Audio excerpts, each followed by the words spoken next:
আসসালামু আলাইকুম। Take education বিডিতে আপনাকে স্বাগতম। আজ আমি আপনাদের মাইক্রোসফট ওয়ার্ডের নবম ক্লাস নিয়ে হাজির হয়েছি। তো আজকে আমরা শিখব যে ইনসার্টস মেনুর হেডার অ্যান্ড ফুটার, এই দুটি বিষয় নিয়ে। ঠিক আছে? আচ্ছা, হেডার অ্যান্ড ফুটার।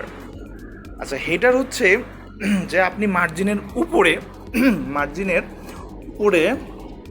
যদি কোনো কিছু দিতে যান তাহলে আপনি হেডারে দিতে পারবেন। দেখেন এখানে বিভিন্ন স্টাইল রয়েছে, আমি যে কোনো একটি স্টাইল নিলাম।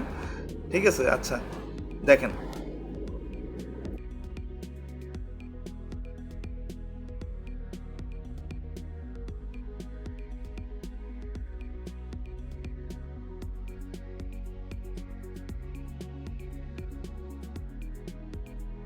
এবার আমরা আসবো ফুটারে। ঠিক আছে, এবার আসবো ফুটারে।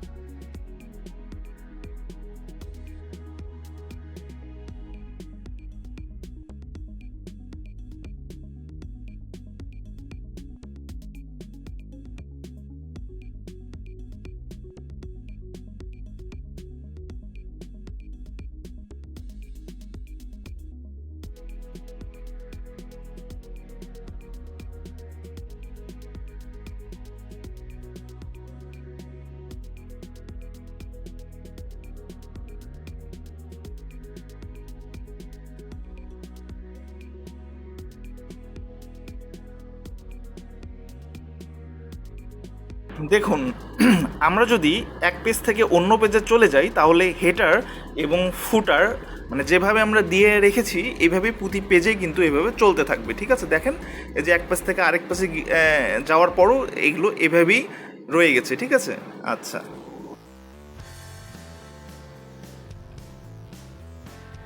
এরপর হেডার আর ফুটারের আরেকটি অংশ রয়েছে, সেটি হচ্ছে পেজ নাম্বার। ঠিক আছে? আসলে হেডার, ফুটার এবং পেজ নাম্বার এই তিনটা মিলেই আসলে হেডার অ্যান্ড ফুটারের কাজ। ঠিক আছে? আপনারা দেখতে থাকুন। আমরা একটি পেজের বিভিন্ন জায়গায় কিন্তু আমরা পেজ নাম্বারগুলো দিয়ে দিতে পারি। ঠিক আছে? দেখেন আপনি ইচ্ছা করলে বিভিন্ন জায়গায় উপরে, নিচে এবং মাঝখানে, মানে আপনি যেখানেই চান সেখানেই এভাবে পেজ নাম্বার দিয়ে যেতে পারবেন। তো যতগুলো পেজ আপনি নতুন করে ওপেন করবেন, কোনোটার মধ্যেই কিন্তু আপনার নতুন করে আর পেজ নাম্বার দিতে হবে না। একবার সিলেক্ট করে দিলে আপনি 10 পেজ, 20 পেজ, মানে আপনার ইচ্ছা মতো আপনি যত পেজই আপনি যান না কেন, আপনি এইভাবে অটোমেটিক এটা হয়ে আসবে। ঠিক আছে? আচ্ছা,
এই হচ্ছে হেডার অ্যান্ড ফুটারের কাজ।